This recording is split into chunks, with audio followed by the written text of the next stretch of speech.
Senin 22 Mei 2023, Dewan Perwakilan Rakyat Daerah DPRD Kota Madiun menggelar rapat paripurna penyampaian jawaban Wali Kota Madiun atas pemandangan umum fraksi-fraksi DPRD Kota Madiun terhadap Raperda tentang laporan pertanggungjawaban pelaksanaan APBD tahun anggaran 2022. Istono, Wakil Ketua DPRD Kota Madiun, membuka sekaligus memimpin jalannya rapat paripurna yang dihadiri Wali Kota Madiun bersama Wakil Wali Kota Madiun, anggota DPRD, Forkopimda, serta OPD terkait. Rapat paripurna kali ini merupakan salah satu tahapan pembahasan Raperda tentang laporan pertanggungjawaban LPJ Wali Kota terkait pelaksanaan APBD tahun anggaran 2022. Meski secara keseluruhan dalam pemandangan umum, fraksi DPRD Kota Madiun memberikan apresiasi atas kinerja pelaksanaan APBD tahun anggaran 2022, namun ada sejumlah pertanyaan maupun rekomendasi yang perlu mendapat jawaban dari Wali Kota, seperti pemandangan umum dari fraksi PKB.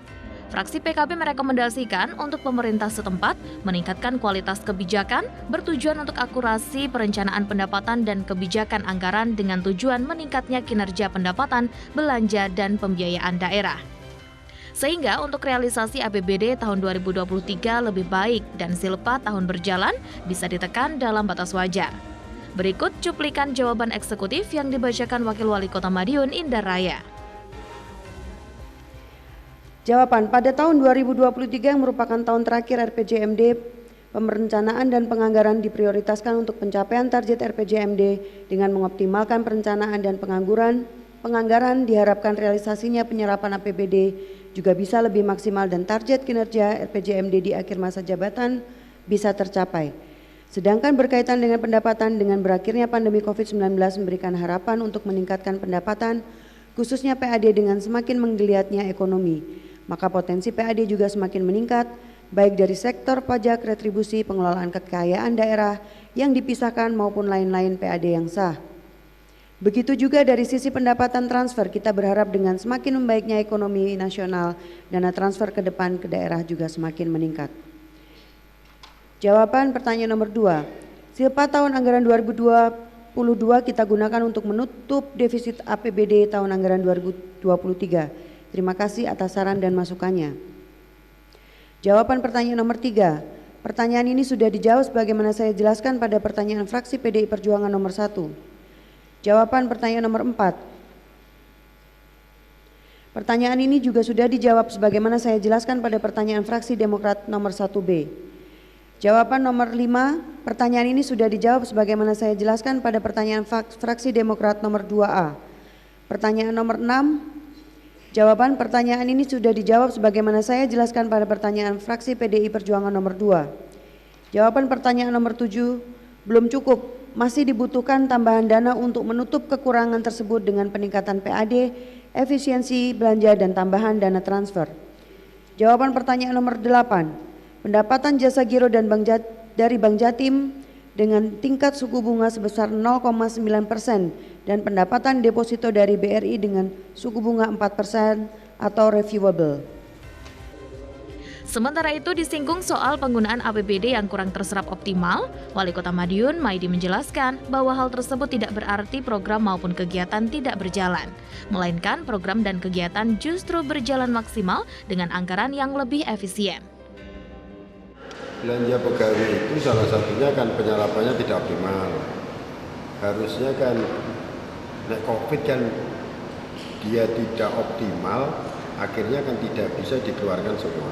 Contohnya BTT tidak ada peristiwa kan tidak bisa dicairkan. Murah oleh malah. Sehingga kalau ada yang tidak optimal bukan karena program tidak terlaksana, justru tidak optimal itu program terlaksana secara optimal tetapi efisien. Ya. Contoh apa nih? BTT tidak optimal, bukan tidak optimal. Pelaksanaannya optimal, tetapi banyak bantuan dari pihak luar. Contoh, rumah sakit, bed akan beli apa? Beli bed rumah sakit. Ada CSR dari INKA, itu kan mengurangi BTT. Akan beli baju apa itu? APD kita dapat bantuan dari Probolinggo temen itu sekian ribu, itu berarti kan nggak cair, tapi pelaksanaan kan optimal. Nah kondisi-kondisi itu memang kita efisien sekali, sehingga anggaran yang pelaksanaannya optimal ditopang dari pihak lain itu bisa digunakan yang memerlukan anggaran yang tidak bisa tertopang oleh daerah lain. Itu Kota Madiun. Maka hasilnya yang luar biasa.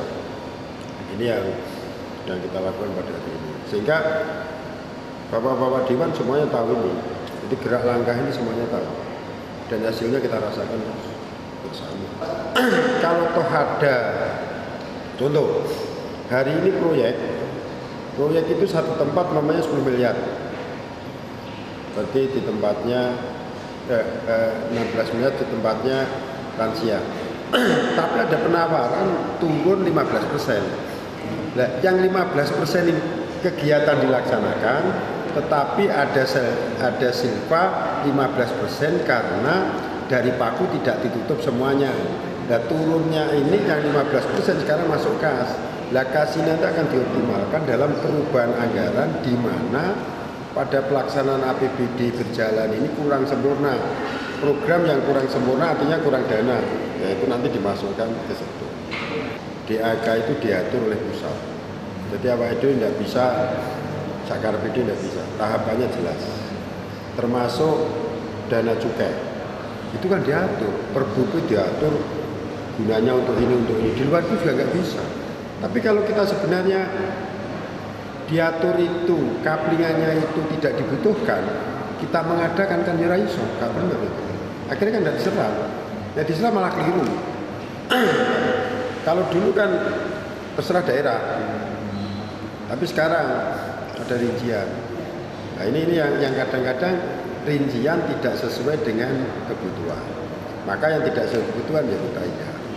Ya kedepannya kita mengusulkan bahwa kalau perbuknya aturan dari menteri itu seperti ini tidak saya butuhkan, Pak. Yang saya butuhkan ini.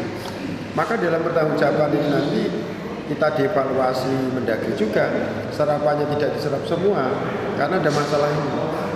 Ya masalah ini harusnya nanti ke depan aturan itu dirubah. Gitu. Jadi serapan kita dipantau terus dari Mendagri. Persentase hari ini aja serapan APBD sudah diperiksa terus, diawasi terus, diumumkan terus. Nah kita balapan nyerap melaksanakan kegiatan, tetapi harus sesuai dengan juknis yang sudah ada. Cuma kita itu bisa waktunya tepat, tidak mundur, serapannya akhirnya cepat dahulu. Ditemui dalam kesempatan yang sama, Wakil Ketua DPRD Kota Madiun Istono merasa cukup puas dengan jawaban wali kota yang disampaikan atas PU masing-masing fraksi. Namun begitu, masih ada satu agenda, yakni pengambilan keputusan yang didahului dengan penyampaian pendapat akhir fraksi-fraksi DPRD Kota Madiun. Ya, terima kasih teman-teman media. Hari ini lagi ada agenda paripurna dengan agenda penyampaian jawaban saudara wali kota. Nah, menurut apa yang saya ikutin, apa yang ditanyakan oleh teman-teman fraksi semuanya sudah terjawab. Sekali lagi semuanya sudah terjawab, bahkan pada saat PU itu disampaikan tadi kita dengarkan ada pertanyaan itu yang double. Misalnya sudah ditanyakan fraksi pertama, tapi fraksi yang berikutnya menanyakan kembali, sehingga jawabannya saya pikir mesti sama kan gitu kan, dan tidak perlu dijawab kembali. Itu artinya sebuah perjalanan LPG 2022 sampai tahap pertama ini menurut hemat kami sudah clear, tidak ada masalah. Namun demikian kita masih menyisakan ada kesempatan lagi besok pengambilan keputusan pendapat akhir dari fraksi-fraksi. Kita tunggu bagaimana nanti tanggapan daripada keputusan akhir dari fraksi-fraksi. Dan kami meyakini tidak ada sesuatu yang sangat begitu dah, sehingga pastilah semuanya menerima. Tapi intinya sudah memuaskan. Oh sudah. Jawaban sudah sesuai dengan, dan di samping itu sebenarnya dari apa yang disampaikan Pak Wali itu juga sudah sedikit banyak sudah dibahas waktu RDP antara teman-teman banggar DPRD dengan TAPD, itu sudah ditanyakan kemarin. Makanya kan ini hanya tinggal memformalitaskan saja apa yang sudah dijawab oleh teman-teman tim APD oleh Wali Kota. Andi Hertana, Madiun, Sakti TV.